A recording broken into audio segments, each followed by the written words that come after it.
이제 드디어 19장입니다. 지난 시간에 이어서 이제 심판, 예수 그리스도의 심판 2탄입니다. 지난주에는 17장, 18장에 걸쳐서 세상 나라, 그 바벨론, 큰 성 바벨론이 멸망하는 것에 대해서 했습니다. 그리고 이제 오늘은 2탄, 그 두 짐승이 이제 불붙는 못에, 불못에 던져지는 심판이 있는 이제 그 이야기를 오늘 하게 됩니다. 19장 우리가 이제 읽어가면서 하도록 하겠습니다. 오늘 이제 본문 전체 다 읽지 않고 이제 읽어가면서 시작하도록 하겠습니다. 자, 1절, 1, 2절 같이 읽겠습니다. 이 일 후에 내가 들으니 하늘에 허다한 무리의 큰 음성 같은 것이 있어 이르되 할렐루야 구원과 영광과 능력이 우리 하나님께 있도다. 그의 심판은 참되고 의로운지라. 음행으로 땅을 더럽게 한 큰 음녀를 심판하사 자기 종들의 피를 그 음녀의 손에 갚으셨도다 하고. 아멘. 네, 여기 이제 1절에서 8절까지 보면 이것을 한 묶음으로, 한 문단으로 이렇게 볼 수 있습니다. 그래서 1절에서 8절까지 보면 4번의 할렐루야가 나옵니다.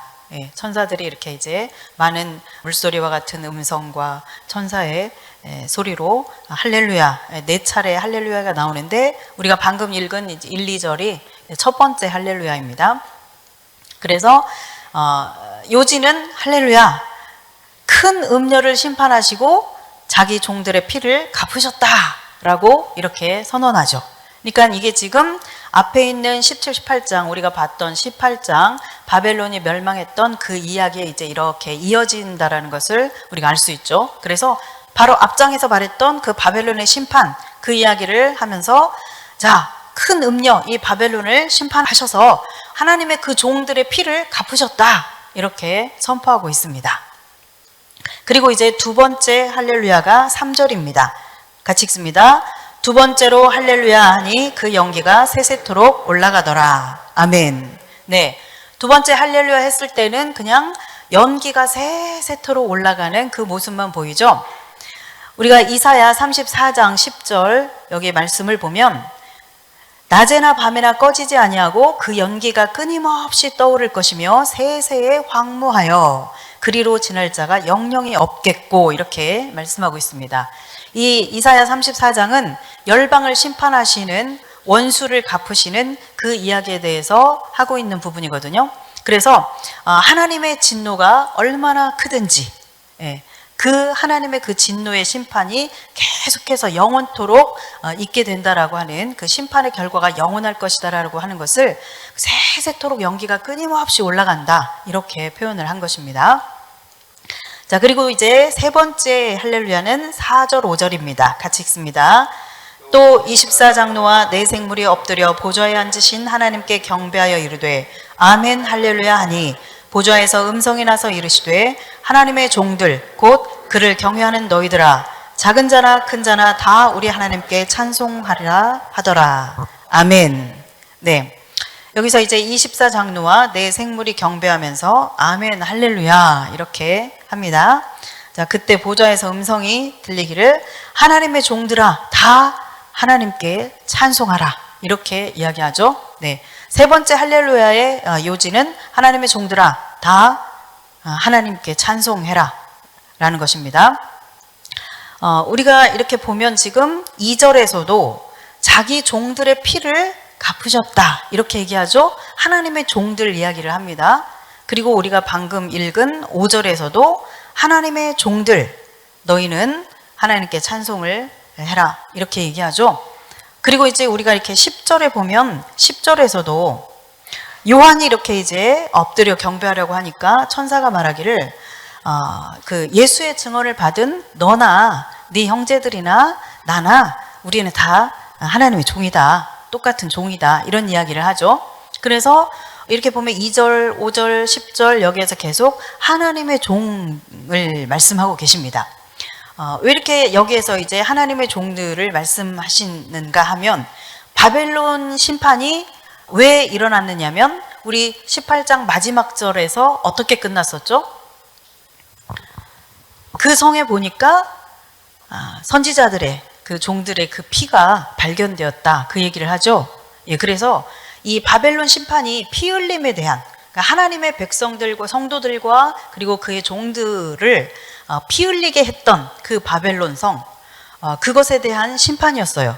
그래서 이제 여기에서도 지금 이제 18장과 이렇게 연결되어서 그 하나님의 종들에 대해서 이렇게 말씀을 하고 있는데, 특별히 하나님의 종들, 그러면 우리가 이제 한번 더듬어 봅시다. 우리가 요한계시록에서 하나님의 종들이 등장했던 곳이 어디 있죠? 일단 7장과 11장에서 14만 4천 등장하죠. 그래서 이마에 하나님의 인침을 받은 종들, 하나님의 종들에 대해서 나오죠. 예. 그리고 11장에서 보면은 누가 나오죠? 두 증인에 대해서 나오는데 하나님의 종, 선지자들, 그렇게 나오죠.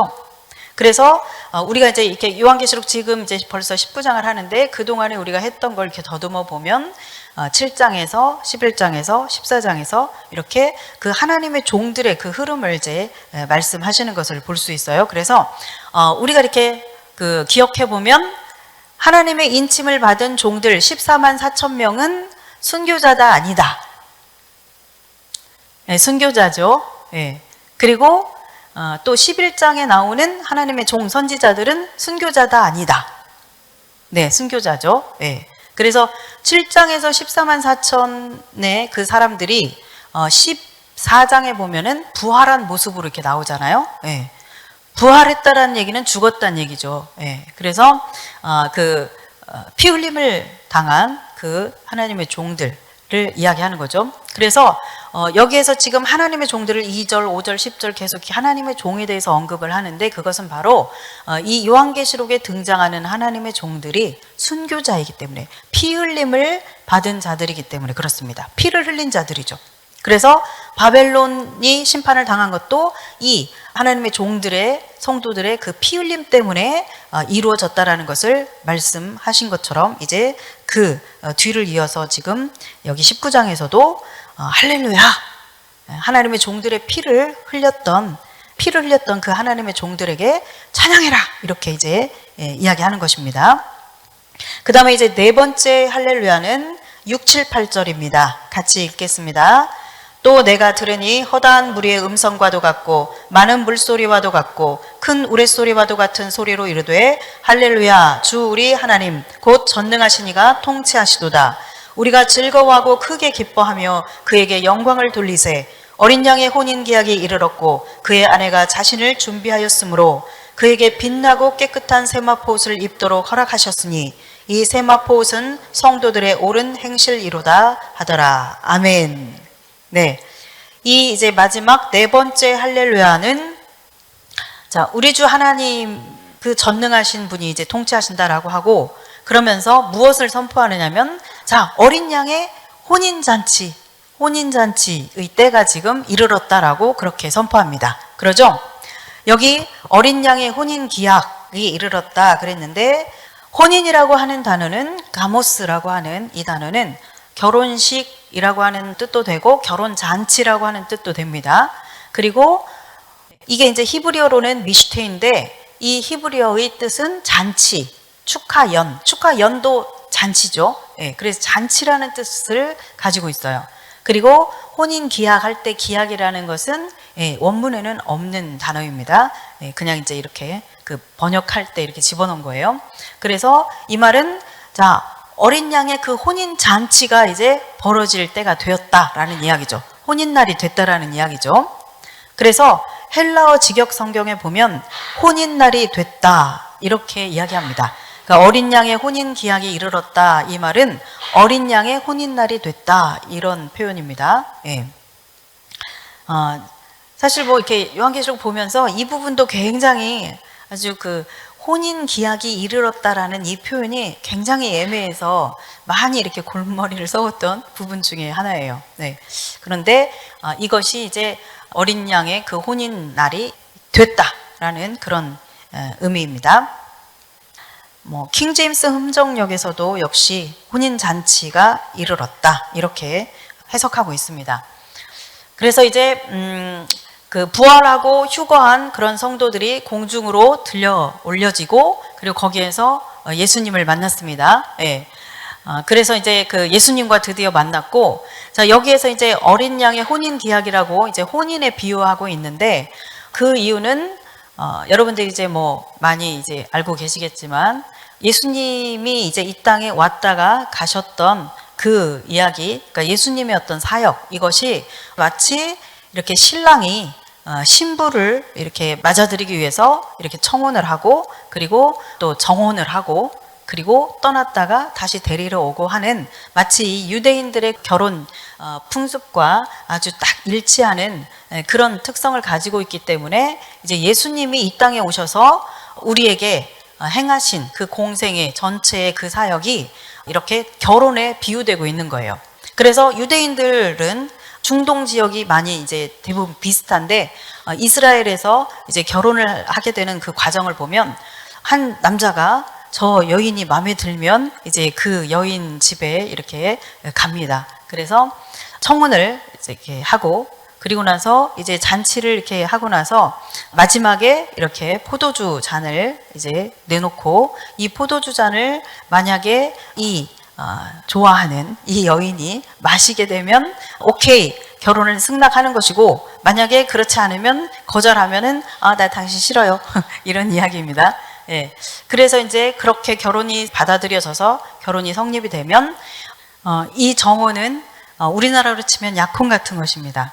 예, 우리나라는 약혼을 하면 뭐 파혼을 할 수도 있고, 그것이 어떤 실제적인 뭐 법적인 뭐 부부로서의 어떤 뭐 효력이 있거나 그런 건 아닌데, 이스라엘에서는 정혼을 하게 되면 이제 법적인 그런 효력을 발생합니다. 그래서 실제로 어떤 부부가 되는 것이에요. 예, 그래서 마리아와 요셉이 말하자면 이런 기간에 해당됐었던 거죠. 예. 하여튼 그렇게 정혼이 되면 이 남자는 이제 떠나게 됩니다. 예. 같이 사는 것이 아니라, 결혼식을 바로 올리는 것이 아니라 이제 떠나게 되죠. 그래서 떠나서 이제 그 신부를 데리고 와서 살 집을 마련하기 위해서 대략 한 보통 1년 정도 그렇게 떠나서 이제 집을 마련하는 시간을 갖고, 이제 때가 되면 아버지가 이렇게 쫙 이제 둘러보고, 준비를 잘했구나, 좋다, 그러면 데리러 가도 된다. 그러면 이제 허락이 떨어지면 그날 밤에 당장 이제 데리러 가는 겁니다, 신부를. 예. 그래서 아버지밖에는 아무도, 그 아들도 알 수 없다고 그렇게 말씀하시죠. 예. 예수님이 언제 오실지에 대해서는 하나님만이 아신다, 그런 표현을 하고 계시는데, 이제 전체적으로 이제 설명을 드리자면, 제가 한 10몇 년 전에 이 결혼에 대한 이 유대인들의 이 결혼 풍습과 예수님의 그 생애에 대한 것을 쭉 한번 이렇게 설교를 한 적이 있어요. 이제 근데 뭐 다 말씀드릴 수는 없지만 이 시간에 여하튼 이제 그런 배경 가운데 있습니다.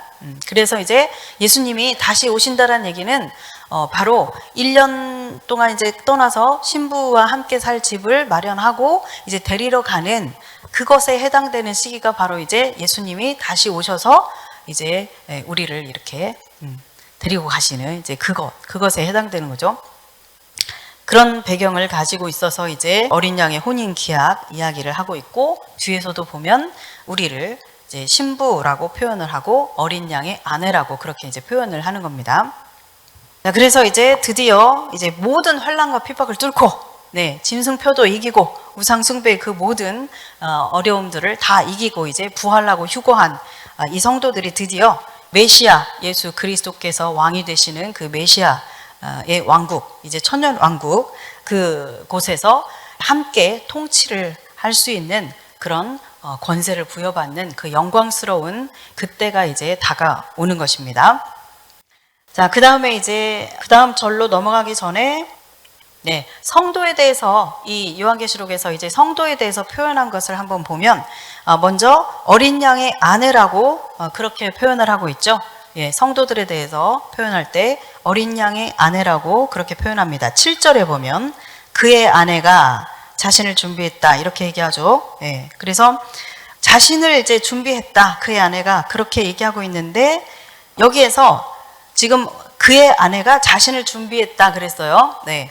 자, 그 어린 양의 아내로서, 그 신부로서 준비를 하는 것은 누가 하는 겁니까? 우리 자신이 하는 거예요. 나 자신이 하는 겁니다. 이 예수 그리스도의 신부로서의 그 준비는. 자, 8절에 보면 그에게 빛나고 깨끗한 세마포 옷을 입도록 허락하셨다 그랬습니다.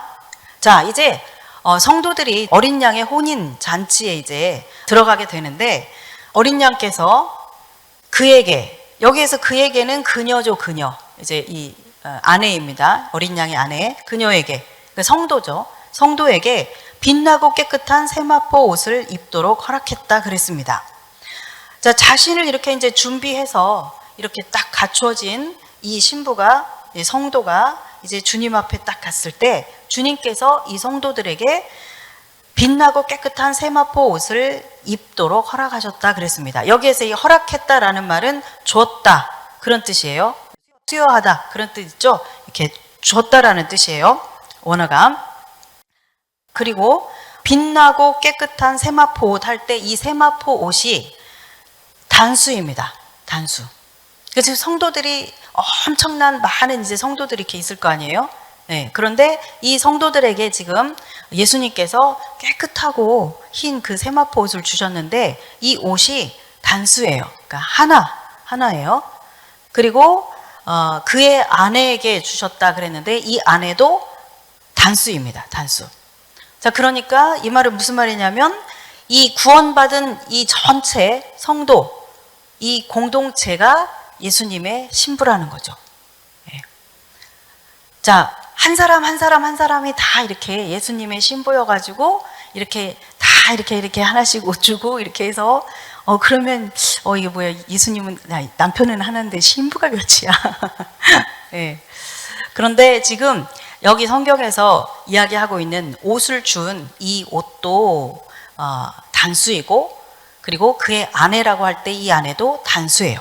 그래서 결국은 이 신부, 예수 그리스도의 신부로 비유된 이 성도들의 공동체, 이 전체 이 공동체가 예수님의 신부가 되는 것입니다. 그래서 이 공동체라고 하는 것은 굉장히 중요해요. 그러니까 성경에서 이 공동체적인 개념은 끝까지 갑니다. 네. 마지막 주님 앞에 이렇게 설 때까지 끝까지 이 공동체의 개념이 가는 거예요.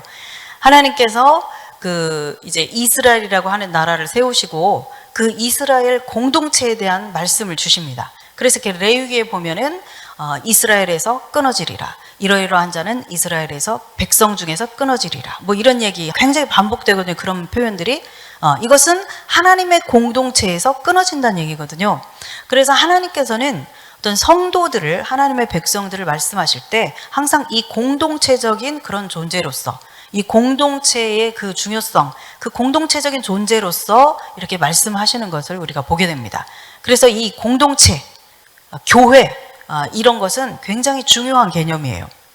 그래서 마지막 이제 어린 양 신랑으로 표현된 그 어린 양 앞에 성도들이 이제 구원받은 전체 모든 성도들이 이렇게 쫙 서 있을 때에도 이 공동체 전체가 하나의 예수님의 신부가 됨으로써 이렇게 옷을 받는 이제 이런 모습으로 여기 19장의 7절 8절에 묘사되어 있습니다. 그리고 이제 여기에서 성도들의 옳은 행실이라고 있죠. 그것만 복수예요. 제가 이렇게 이제 다 이렇게 확인을 해봤는데 이 성도들의 옳은 행실 이것만 복수예요. 그러니까 이것은 이제 개인이 말하자면 여기에서 그의 아내가 자신을 준비했다라고 할 때 그 개인이 준비하는 그것에 해당되는 거겠죠. 옳은 행실 이것만 복수예요. 그것에 대해서 다시 설명드리겠습니다. 옳은 행실이 있는 첫 번째는 어린 양의 아내라고 성도들을 그렇게 표현했고, 두 번째로는 이제 빛나고 깨끗한 세마포 옷을 입도록 허락받은 사람으로서 이제 묘사되고 있고, 그 다음에 세 번째 성도에 대한 표현이 옳은 행실이 있는 성도로서 표현이 됩니다. 여기에서 옳은 행실이라고 하는 이 디카이오마라고 하는 이 단어는 디카이오라고 하는 단어에서 온 말인데, 이 말은 의롭다고 하다 그런 뜻이에요. 의롭다고 한다라는 뜻이에요. 그러니까 옳은 행실이 있는 성도들이다. 이 말은 의롭다고 하는 그 판결을 받은 사람들을 말하는 거예요. 여기서 디카이오마 옳은 행실이라고 하는 이 단어는 판결 그런 뜻이거든요. 예. 그러니까 디카이오오에서 온 디카이오마라고 하는 이 단어는 무슨 뜻이냐면 의롭다라고 하는 판결을 받았다라는 뜻입니다. 네, 그래서 옳은 행실, 성도들이 옳은 행실을 했다라고 하는 것은 이 성도들이 바로 의롭다라고 하는 판결을 받았다라는 그런 뜻이에요. 네. 그러니까 이 지금 옳은 행실은 열심히 착한 일, 착하게 살아야 되고 막 이런 그런 도덕적이고 윤리적인 그런 개념이 아니라 예수님께서 주신, 예수님으로부터 받은 그런 의죠. 내 행위로 주어지는 의가 아니라 옳은 행실, 그러니까 다 옳은 행실이라고 번역을 해놓다 보니까 사람들이 이걸 읽으면서 이제 그렇게 생각을 하는데, 그게 아니라 도덕적인 행위적인 그런 의미가 아니라 여기에서 옳은 행실에 해당되는 것은 바로 예수님이 우리에게 주신 예수님 피 때문에, 예수님이 흘리신 그 보혈 때문에 예수님을 믿는 자들에게 주어지는 그 너는 의롭다, 예수님의 보혈로 씻김을 받았으니 의롭다라고 하시는 그 판결을 받은 것을 의미하는 것이에요. 자, 그 다음에 이제 9절 10절입니다. 같이 읽습니다.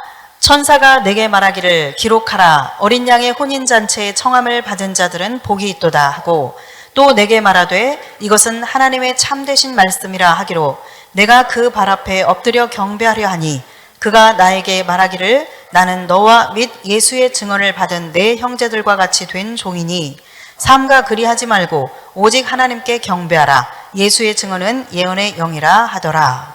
아멘. 네. 자, 1절에서 8절까지 우리가 이 네 번의 할렐루야라고 하는 이 외침이 있는 이것을 통해서 이제 어린 양의 그 혼인날이 되었다라고 하는 그 선포가 이루어진 것을 이제 이 1절에서 8절까지의 주제로 잡을 수 있습니다. 자, 그래서 하늘에서는 지금 바벨론을 심판하셔서 하나님의 그 종들이 흘린 그 피를 갚으시고, 그리고 어린 양의 혼인날이 되었다라고 하는 이러한 그 내용이 이 1절에서 8절까지의 내용이고, 그 다음에 이제 9절에서 10절까지의 이 내용은 어린 양의 혼인잔치에 참여하는 자들은 복이 있다라고 하는 그 말씀을 하는 것이 바로 9절에서 10절 여기에서의 내용입니다. 그리고 이제 그 뒤에 11절에서 21절까지 이 부분이 바로 이제 또 하나의 잔치가 나오는데, 이것이 바로 하나님의 큰 잔치입니다. 저기 보면 17절에서 하나님의 큰 잔치에 모여 그렇게 얘기하고 있죠.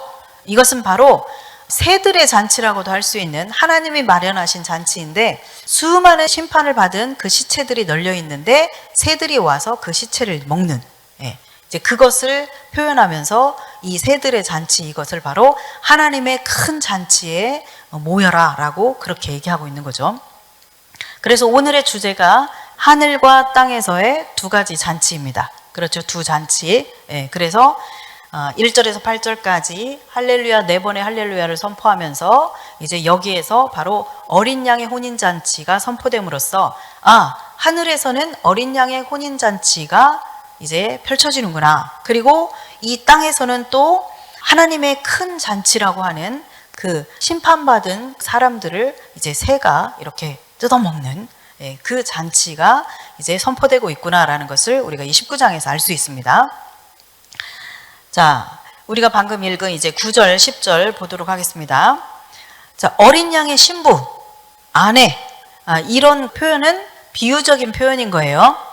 그래서 인간적인 차원에서 진짜로 예수님은 신랑, 나는 신부 이래가지고 어떤 그런 게 아니고, 이것은 비유적인 표현입니다. 네. 여기에서 혼인 예식을 한다라고 할 때 예수님을 만나서 우리가 진짜 예수님 신랑이고 우리는 이제 다 이렇게 면사포 쓰고 드레스 입고 이렇게 결혼식 하고 이런 게 아니에요. 그렇게 생각하면 안 됩니다. 이건 어디까지나 비유적인 표현이에요. 네. 자, 그 다음에 이사야 61장 10절 같이 읽겠습니다. 내가 여호와로 말미암아 크게 기뻐하며 내 영혼이 나의 하나님으로 말미암아 즐거워하리니, 이는 그가 구원의 옷을 내게 입히시며 공의의 겉옷을 내게 더하심이, 신랑이 사모를 쓰며 신부가 자기 보석으로 단장함 같게 하셨음이라. 아멘. 네, 이사야 61장 말씀에 보면 이렇게 표현합니다. 네, 그래서 주님 앞에 서게 되는 이제 우리의 모습에 대해서 이렇게 표현을 하고 있죠. 여기에서 이제 구원의 옷을 입히시고 공의의 겉옷을 그 위에 더하여 주신다. 그렇게 표현하고 있죠. 네. 그래서 저는 이제 이 말씀을 볼 때 이 구원의 옷은 우리가 16장 15절에서 보면 우리에게 옷이 있었어요. 옷 있었죠. 뭐라고 나와 있었죠? 16장에 보면 너희가 그 옷을 빼앗기지 않도록 하라고 그러죠. 네. 그 옷을 더럽히지 않도록, 빼앗기지 않도록, 그래서 벌거벗고 다니지 않도록 그렇게 말씀하시죠. 자, 한번 찾아보세요. 확인해 보세요. 16장 15절 거기에서 깨어 자기 옷을 지켜라 그렇게 말씀하시죠. 예. 그러니까 이미 이 옷은 그때 그랬죠. 예수님이 주신 옷이다. 예. 예수님이 주신 옷입니다. 우리에게. 예. 우리가 예수님을 영접하고 그리고 예수 그리스도 보혈로 씻김을 받으면서 우리가 용서함을 받고 이제 구원의 옷을 우리에게 입혀 주셨어요. 그래서 우리가 이 땅에서 살아가는 동안에 이 구원의 옷 이것을 사단이 악한 영들이 이 옷을 뺏어가지 못하도록 세상의 영이 이 옷을 벗겨가지 못하도록 우리가 이 옷을 지키는 것은 우리의 몫이죠. 그렇죠? 입혀주신 것은 주님께서 입혀주셨으나 우리가 주님 오시는 그날까지 우리의 생임 마칠 때까지 우리가 이 구원의 옷을 잘 지켜내는 것은 우리의 몫입니다. 그래서 그때 16장에서 너희가 자기 옷을 깨어라 깨어 있어서 자기 옷을 지켜라. 그래서 벌거벗고 다니면서 그렇게 수치를 당하지 않도록 해라. 이제 그 말씀을 하시죠. 그래서 여기에서의 이 구원의 옷은 마치 그 16장에서 우리에게 지키라고 하신 그 옷과 같다라는 것을 이제 깨닫게 되고, 그래서 이 옷을 입은 자들이 이 혼인 예식에 참여할 수 있는 거죠. 예, 비유적인 표현입니다. 이 혼인 예식에 참여할 수 있어요. 즉 구원을 받아서 지금 이 완성된 이제 구원의 단계에 이른 거잖아요. 19장은. 예, 그래서 이 구원의 완성에 이르기까지 우리가 이 옷을 잘 지켜낼 때 이제 완전한 그 구원에 이를 수 있는 것이죠. 그래서 우리가 이렇게 빌립보서 2장 12절에 보면 더욱 지금 나 없을 때에도 너희가 두렵고 떨림으로 너희 구원을 이루라. 그렇게 말씀하시죠. 예. 그래서 이 구원은 그래 예수님 딱 영접하고 그러면 이제 그날 이후로 그냥 영원토록 내가 아무렇게나 살아도 내가 그냥 마음대로 살고 뭐 어떻게 살든지 상관없이 나는 구원 받았어 이러면서 그냥 막 살아도 되는 것이 아니라는 이야기입니다. 예. 얼마든지 이 옷이 벗김을 당할 수 있어요. 이 옷이 뺏김을 당할 수 있습니다. 그래서 이 옷을 지키라고 말씀하신 것이죠. 그리고 구원을 이루라. 너희가 두렵고 떨림으로 너희 구원을 이루라. 그렇게 말씀하시죠.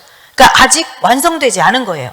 이제 예수님이 오셔서 우리가 정말 이제 부활하고 휴거되고 그래서 주님과 만나서 그럴 때 드디어 이제 우리의 구원이 이루어진 거죠. 완성된 거죠. 그렇기 때문에 우리가 이 땅에서 살아가는 동안 나는 뭐 예수님 영접했으니까 나는 구원 받았어 그러면서 아무렇게나 막 살면 안 되고 네, 이 구원의 옷을 잘 지켜낼 수 있어야 됩니다. 아멘. 그리고 나서 이제 여기에 공의의 겉옷을 내게 더하셨다 이렇게 표현하고 있죠. 이 이사야 말씀에 보면 공의의 옷, 이 공의라고 하는 이 단어가 제다카라고 하는 단어입니다. 의롭다는 단어입니다. 그래서 이 옷은 공의의 옷, 이것은 마치 부활하고 이제 휴거하고 나서 이렇게 어린 양 앞에 우리가 서게 될 때 바로 여기에서 8절에서 빛나고 깨끗한 세마포 옷을 입도록 주셨다 그렇게 표현하고 있죠. 예. 이 공의의 겉옷은 바로 이 옷에 해당된다라고 그렇게 볼 수 있죠. 완전한 이제 구원에 이르러서 우리가 이제 정말 메시아의 왕국의 그런 백성으로서 신랑이신 예수 그리스도의 마치 신부와 같은 그런 권세를 가진 자로서 이제 메시아 왕국에서 함께 예수님과 함께 통치하고 다스리는 그러한 자리에 우리가 있게 되는 그것을 표현하는 것입니다. 이해되셨나요? 네. 그래서 이 땅에서 이제 불완전했던 예수 그리스도와의 그 연합, 그것이 이제 완전해지는 것을 의미하는 것입니다. 자, 왜 이렇게 예수님을 신랑이라고 표현하고 우리를 신부라고 표현을 하셨을까? 네. 이 땅에서 우리가 이제 구원받은 자로서 살아가지만, 그러나 예수님과 온전하게 연합하지 못한 상태로 살아갑니다. 네. 완전한 모습으로 그렇게 우리의 생각이나 어떤 감정적인 반응이나 혹은 말하는 것이나 행동이나 우리 살아가는 그 모든 것들이, 우리의 삶이 예수 그리스도와 딱 일치하는, 정말 완전히 연합된 그런 삶을 살지 못하죠. 예. 그래서 우리가 이제 이 땅에서 그 완전하지 못한 이 세상에서 완전하지 못한 그런 인간의 육체를 입고 살아가는 우리가 그리스도인이지만 그리스도인으로 살아가면서 그 예수 그리스도와 완전하게 일치된 연합을 이루지 못하고 불완전한 그런 연합 속에서 그렇게 살아가고 있다가, 우리가 이제 예수님을 만날 때는 이제 우리가 부활하고 휴거하면 부활체로서 우리가 신령한 몸으로 거듭나게 되죠. 예, 이 육체는 이제 벗겨지고 육신의 장막은 이제 벗겨지고 우리가 이제 신령한 몸을 입고 그렇게 거듭나서 이제 예수님을 뵙게 됩니다. 그래서 이제 그렇게 될 때 우리의 구원이 완전하게 이루어지면서 이제 예수 그리스도와 온전하게 연합을 할 수 있게 되는 거예요. 그때는 이제 예수님의 뜻대로 살아야 되는데 막 이러면서 괴로워하지 않아도 돼요. 예. 주님 용서해 주십시오 막 이런 거 할 일이 아마 없을 거예요. 예, 그때는. 네, 우리가 이 육신의 그 장막을 다 벗어버리고 이제 온전히 새로운 그런 신령한 몸이 되어서 주님과 온전히 연합을 이루는 그런 때가 되는 것입니다. 그래서 예수님과 연합을 이루는 데 있어서 가장 비유적으로 적절한 비유가 바로 이 부부의 관계이기 때문에 이 아내와 남편, 신랑과 신부의 관계로 이렇게 표현을 하는 것이죠. 이 땅에서 살아가는 동안 그 모든 관계 가운데서 가장 친밀하고 두 사람이지만 한 사람으로서, 한 몸으로서 그렇게 연합되어지는 그런 관계는 부부 관계죠.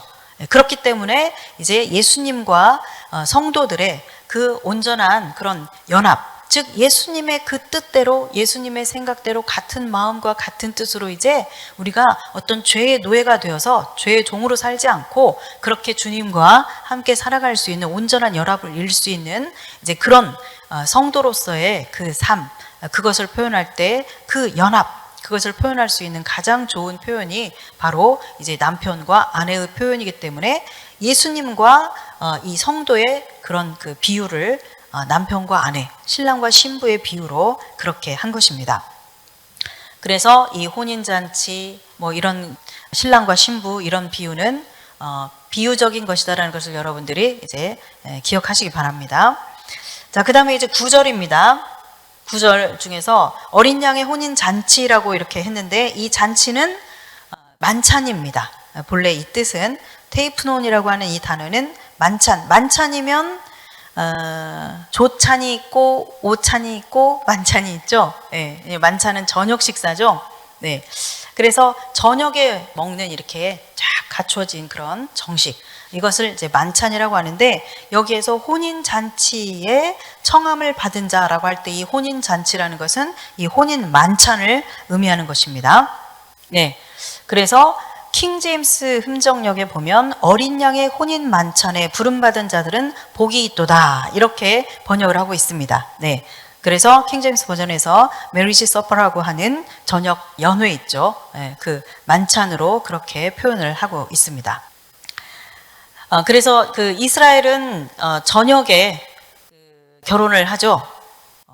그 중동 지역이 다 이제 그렇습니다. 그래서 이렇게 저녁 시간에, 왜냐하면 이제 너무 더운 나라이기도 하고, 첫째는 뭐 더운 나라에서 그럴 수 있고, 둘째는 본래 이스라엘은 하루가 언제 시작되죠? 네, 저녁이 시작되죠. 네, 저녁이 되고 아침이 되니 이는 몇째 날이니라, 이렇게 얘기하죠. 네, 그래서 한 6시 정도 해질 때, 해질녘, 그때가 이제 하루의 시작입니다. 본래 창세기에 나오죠. 창세기 1장에서. 네, 그래서 유대인들은 그들의 하루의 시작은 바로 이 저녁 시간부터예요. 그래서 이 하루가 시작되는 이 저녁에 이제 결혼을 하게 되는 거죠. 그래서 예전에 갔을 때 요르단 암만 쪽에 갔을 때 거기에서 마침 그 호텔 거기에서 결혼식이 있더라고요. 그래서 저녁 시간에 이제 결혼을 시작하는 이제 그런 것을 본 적이 있는데 그렇게 이제 저녁에 하게 됩니다. 그래서 이제 여기에서 만찬이라는 표현을 쓰고 있어요. 혼인 만찬에 청함을 받은 자들은 복이 있다. 그렇게 얘기합니다. 그리고 여기에서 청함을 받은 이라고 하는 이 단어는 우리가 잘 알고 있는 칼레오라고 하는 단어입니다. 칼레오 아시죠? 부른다라는 뜻입니다. 이 히브리어 카라라고 하는 단어에서 온 히브리어 카라를 이렇게 번역한 단어인데 이 카라라고 하는 단어가 이름을 부른다 그런 뜻이에요. 네. 부른다, 불려진다 그런 뜻이에요. 그래서 혼인잔치에 청함을 받는다라고 할 때 저는 이제 이 단어를 보면서 마치 이렇게 우리의 이름을 하나씩 부르시듯이 양의 주인이 그 양을 그 이름을 하나하나 부르는 것으로 예수님이 이렇게 표현을 하시잖아요. 복음서에 보면 마치 그런 느낌을 이렇게 받아요. 그래서 혼인잔치에 청함을 받았다라고 할 때 주님께서 이제 우리를 위해서 쫙 이렇게 잔치를 배설하시고 이거 비유적인 표현입니다. 그러면서 우리 이름을 이렇게 하나씩 불러주시는 것 같은 이제 그런 이미지로 이렇게 지금 표현을 하고 있어요. 자, 10절에서 예수의 증언을 받은 내 형제들과 같이 그렇게 표현하고 있죠. 예수의 증언을 받은 내 형제들과 같이 나도 종된 자다. 그리고 뒷부분에도 보면 예수의 증언은 예언의 영이라 이렇게 이제 이야기합니다. 이것도 참 조금 어려운 부분 중에 하나죠. 자, 그런데 예수의 증언이라고 할 때 이것은 파싱 부분을 이렇게 이제 한번 살펴보면 문법 분해를 한 것을 한번 살펴보면 이것이 이제 소유격이라는 표시예요. 그러니까 명사이면서 소유격 단수예요. 그래서 이 예수의 증언 그러면 이제 소유격이죠. 뭐뭐의니까. 그런데 이게 또 주격 소유격인지 아니면 목적격 소유격인지에 따라서 이제 내용이 달라지는 거죠. 그러니까는 주격 소유격 그러면 예수님이 증언하신 것 그것이 예수의 증언일 수 있고, 그다음에 목적격 소유격이면 예수님을 증언한 것, 예수의 증언 똑같이 예수의 증언 형태적으로는 소유격이지만 이게 의미가 이제 달라지잖아요. 예수님을 증언한 것이냐 아니면 예수님이 증언한 것이냐 이거에 따라서 이렇게 의미가 이제 완전히 달라지잖아요. 그래서 이제 이 예수의 증언이 무엇인가라고 하는 것을 볼 때 요한계시록 1장 1, 2절을 보면 이제 이것이 도움이 될 수 있습니다. 같이 한번 읽겠습니다. 예수 그리스도의 계시라. 이는 하나님이 그에게 주사 반드시 속히 일어날 일들을 그 종들에게 보이시려고 그의 천사를 그 종 요한에게 보내어 알게 하신 것이라. 요한은 하나님의 말씀과 예수 그리스도의 증거 곧 자기가 본 것을 다 증언하였느니라. 아멘. 이 똑같은 마르투리아라고 하는 단어를 쓰고 있는데 여기에서 예수 그리스도의 증거가 나오죠. 증언.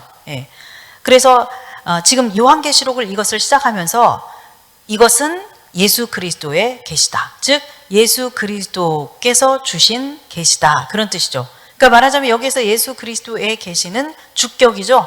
주격 소유격이죠. 예수님이 주신 계시니까.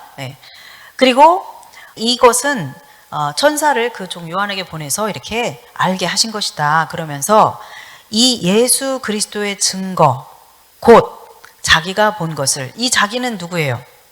요한이죠. 요한. 그래서 예수님이 하신 증거 곧 이 요한이 본 것을 다 증언했다. 이렇게 표현하고 있습니다. 그래서 지금 여기서 예수님의 증언, 예수의 증언이 나오는데 이것은 바로 이 요한계시록에 기록되어 있는 이 내용들을 말하는 거죠.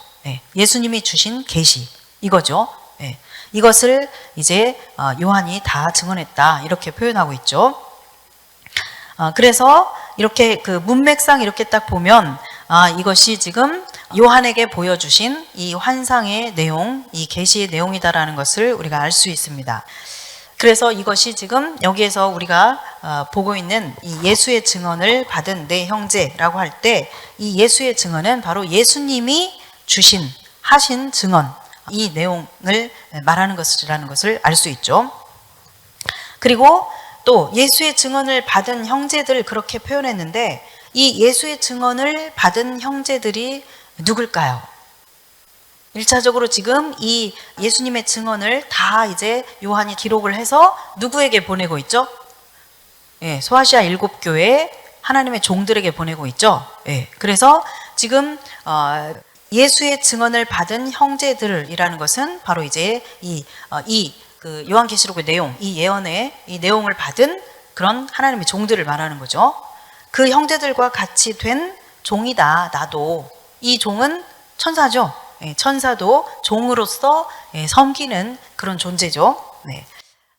자, 그래서 여기에서 예언의 영이라고 할 때 이 예언이라고 하는 이 단어는 프로페테이아인데, 이 선지자가 프로페테스입니다. 그래서 그 예언하는 자들을 이제 프로페테스, 선지자라고 하죠. 그래서 이 마지막 때 이제 이 계시의 말씀을 선포하도록 그렇게 예수님의 증언을 받은 사람들, 그 사람들은 바로 예언의 영을 받은 사람들입니다. 여기 뒤에서 지금 우리가 방금 본 예수의 증언, 이 예수의 증언은 무엇이라고 하죠? 예언의 영이다. 예, 그렇게 얘기하죠. 그러니까 이 예수의 증언을 받은, 이 마지막 때 이 말씀을 선포하도록 이 예언을 받은 하나님의 종들, 그들은 곧 예언의 영을 받은 자들이에요.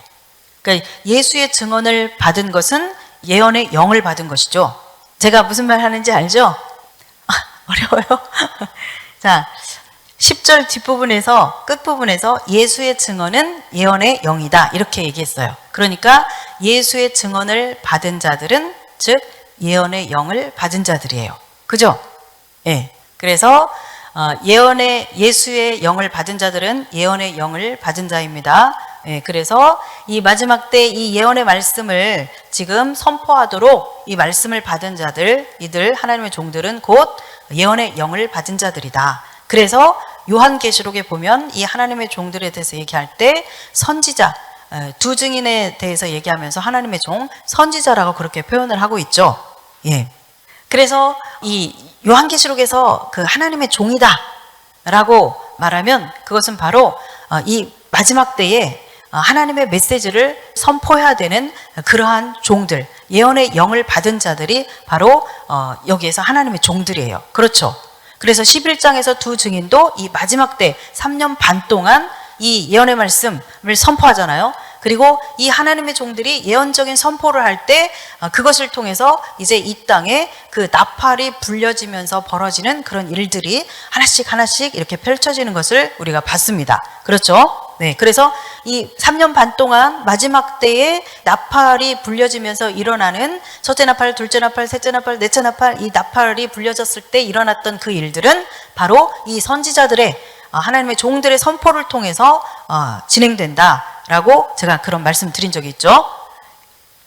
자, 그래서 마지막 때 이 하나님의 종, 선지자들은 굉장히 중요합니다. 예.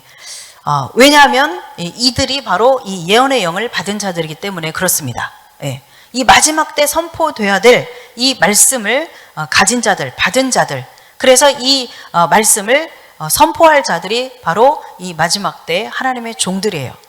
제가 처음에 이제 7장 할 때 말씀드린 것처럼 여기 요한계시록에서 말하는 하나님의 종이라는 의미와 지금 이 시대에 이야기하는 그런 하나님의 종이라는 의미는 약간의 차이가 있습니다. 좀 차이가 있어요. 예. 그래서 여기에서는 이제 받은 이 예언의 말씀, 이 마지막 시대에 사람들이 들어야 될 그 말씀을 선포하고 들려주는 그런 하나님의 종들, 그들이 바로 이제 선지자적인 사명을 감당하는 자들이 하나님의 종, 선지자로 등장하게 되는 것이죠. 네. 그래서 이 마지막 때에는 선지자적인 사명을 감당하는 이 하나님의 종들이 굉장히 중요합니다. 왜냐하면 이제 하나님께서 이들을 통해서 각각의 그 공동체에 허락하신 그런 하나님의 종들을 통해서 이제 이런 그 여러분들이 구체적으로 이 특별히 이제 마지막 뭐 한일의 기간, 뭐 이런 시대를 살아갈 때 우리가 무엇을 어떻게 해야 되는지 이런 것들을 예언적인 선포를 하는 그런 하나님의 종들이 이제 여러분들을 그렇게 안내할 것이기 때문에 그렇습니다. 예, 그래서 그런 이야기 했었죠. 그리고 이런 이제 이야기들을 데니얼 저스터 박사님, 신학자이면서 또 메시아닉주의인 이제 그분이 그런 이야기를 하시죠. 그런 말씀을 하시죠. 예, 그래서 예수 그리스도의 그 몸 가운데 우리가 잘 붙어 있으면서 그런 하나님의 종들을 통해서 그렇게 그 한 걸음 한 걸음 안내할 때 이제 그때에 우리가 정말 하나님의 종들을 신뢰하면서 또 주님께서 부어주신 그 기름 부음 안에서 잘 분별해 가면서 그것을 따라가는 것은 굉장히 중요하다라고 그렇게 이야기합니다. 네. 요한일서에 보면은 이 요한계시록을 기록한 요한일서에서 보면 요한이 그렇게 이야기하죠. 우리에게 기름 부음이 있다. 그렇게 얘기하죠. 너희에게 기름 부음이 있다. 그래서 너희가 모든 것을 알 수 있다. 그렇게 말씀하죠. 그러니까 우리가 성령의 그 기름 부음을 우리가 받은 자라면 여러분들이 그래서 이제 성령의 기름 부음을 사모하는 것이 중요해요. 예. 그래서 우리가 성령의 그 기름 부음을 받은 자라면 우리가 이것이 하나님께로부터 온 것인지 아니면 이것이 악에게서 온 것인지를 분별할 수 있습니다. 기적과 표적, 어떤 사람들은 이제 그 둘째 짐승이 거짓 선지자가 그런 표적을 막 행한다. 그래서 사람을 미혹한다. 그러니까 모든 기적과 표적은 잘못된 것처럼 그렇게 얘기하는 사람들이 있습니다. 양극단이죠. 예. 그러나 그렇지 않아요. 그러면 마지막 시대에는 하나님은 능력을 잃어버리시거나 혹은 능력을 행하지 않으시고 저기 사단님만 능력을 행하시는 걸까요? 그렇지 않죠. 예. 우리가 이렇게 극단적인 그 생각을 하면 안 되고 기름 부음, 성령의 기름 부음 안에서 이 기적과 표적이 하나님께로부터 온 것인지 아니면 사단에게서 온 것인지 분명히 구별할 수 있습니다. 분별할 수 있습니다. 그 기름 부음 안에서. 그리고 어떤 예언적인 선포가 있을 때 이것이 정말 하나님이 주신 메시지인지 지금 이 시대에 그리고 지금 이때에 나에게 주시는 메시지인지 아닌지 미혹인지 아닌지 이것을 우리가 분별을 할 수 있습니다. 성령의 기름 부음 안에서. 그래서 우리가 그 성령의 기름 부음을 받으면서 우리가 성령 안에서 거하는 것이 중요하죠. 그래서 이 마지막 시대에는 성도들이 성령의 기름 부음 안에 거하는 것이 굉장히 중요하다. 예. 많은 분들이 그렇게 얘기하죠. 열처녀 비유를 하면서 처녀들이 그 등잔에 기름을 준비해라. 예. 그 이야기를 할 때 기름은 성경에서 기름은 성령입니다. 그렇게 표현하는 사람들이 굉장히 많죠. 예. 제가 지난번에 설교할 때 이제 그렇게 해석하지는 않았지만, 예. 그래서 이 마지막 시대는 특별히 정말 성령의 그 기름 부음이 굉장히 중요합니다. 그래야만 우리가 분별할 수 있고 쫓아갈 수 있기 때문에 그래요. 그리고 마지막 때의 이 시대, 하나님의 그 시간표 안에서 이 시대를 알고 주님께서 지금 어느 만큼 지금 하나님의 그 구원의 역사를 진행하고 계시는지, 그래서 우리가 살아가고 있는 지금은 어떤 때인지, 그리고 이제 좀 더 구체화해서 이제 그 한 일에 들어가게 되면 좀 더 구체적으로 이제 무엇을 우리가 어떻게 해야 되는지, 우리가 여기에 있어야 되는지 아니면 어디로 가야 되는지, 이것을 해야 되는지 말아야 되는지, 어떤 구체적인 것들도 이제 성령께서 하나님의 사람들을 통해서 하나님의 백성들에게 안내해 주실 것입니다. 그렇기 때문에 어떤 성령님의 일하심을 신뢰할 수 있어야 되고, 성령님을 우리가 계속 우리 안에 모셔드리면서 성령님과 함께 이렇게 살아가는 방법, 그래서 성령의 음성을 듣고 성령님의 그 감동을 받고 그리고 그 감동을 따라서 또 움직이고 행동하고, 이런 것들을 우리가 이렇게 연습하면서 이것들이 되어질 때, 이때 이제 우리가 바르게 안내를 받으면서 따라갈 수 있는 거예요. 아멘입니다. 네. 그래서 예언적 기름 부음, 이것은 때를 분별하고, 예언적 기름 부음, 이것은 항상 그 분별, 고린도전서에 의하면 뭐죠? 영분별, 그죠? 영분별.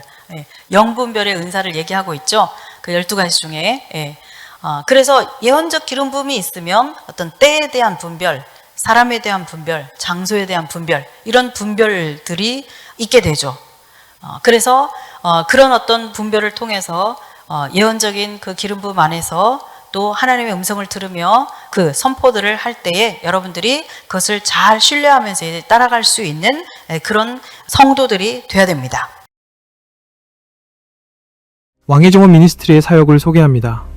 해외에 선교지까지 뻗어나가 영혼들을 사냥하는 이단들의 거짓 복음에 선교지들마다 골머리를 앓고 있습니다. 그래서 선교지는 특별히 요한계시록의 바른 해석과 이해가 더 절실하죠. 왕의 정원 미니스트리의 사명 중 중요한 부분이 선교지에서의 사역입니다. 이스라엘, 태국, 일본, 인도 등의 선교사님들과 교회 지도자들, 신학생들을 대상으로 요한계시록 세미나를 해왔고 내년 초에도 캄보디아와 인도 사역이 기다리고 있습니다. 선교지의 상황은 대부분 열악하고 넉넉지 않은 터라 선교지에서의 세미나 사역은 모든 경비와 섬김을 저희가 감당해야 하는 특수성이 있습니다. 그러다 보니 필요한 곳에 손길이 다 닿지 못하는 안타까움도 있습니다. 국내에서도 많은 목회자와 성도들을 대상으로 한 요한계시록 세미나를 통해 요한계시록을 성경적으로 이해하고 우리가 살아가는 시대를 성경을 통해 바라보고 해석할 수 있도록 하는 데 큰 도움을 주고 있습니다. 특별히 세미나의 개최를 통해서 많은 강의들로 구성되어 있는 왕의 정원 요한계시록의 내용을 들었지만 잘 연결되지 않고 흩어져 있던 것들이 하나로 쭉 깨어지면서 요한계시록 전체가 명쾌하게 정리되는 경험을 하게 됩니다. 마지막 시대의 주인공이요 마지막 주자가 될 다음 세대들에게 예수 그리스도의 계시의 말씀을 전수해야 할 사명이 또한 우리에게 있습니다. 최근 기도 중에 요한계시록의 말씀을 다음 세대에 전수하라고 하신 성령의 감동을 따라 주님께서 이끄시는 대로 나아가고자 합니다. 마지막 주자들, 내 백성아 거기서 나오라 두 권의 책에 대한 번역과 출판 사역이 있습니다. 몽골에서 찾아오신 선교사님들의 요청으로 시작된 몽골어 번역도 감수까지 마쳐진 상태이고 영어 번역 작업도 이미 마쳐져 교정 과정 중에 있습니다. 앞으로도 하나님의 이끄심을 잘 쫓아가며 필요에 따른 언어들로 출판 번역 작업이 진행될 수 있도록 기도해 주십시오. 사도 요한의 고백처럼 우리가 서로 어디에서 살아가든지 하나님의 나라를 위하여 환난과 나라와 참음에 동참하는 자로서 늘 연결되어 있기를 기도합니다. 사랑합니다.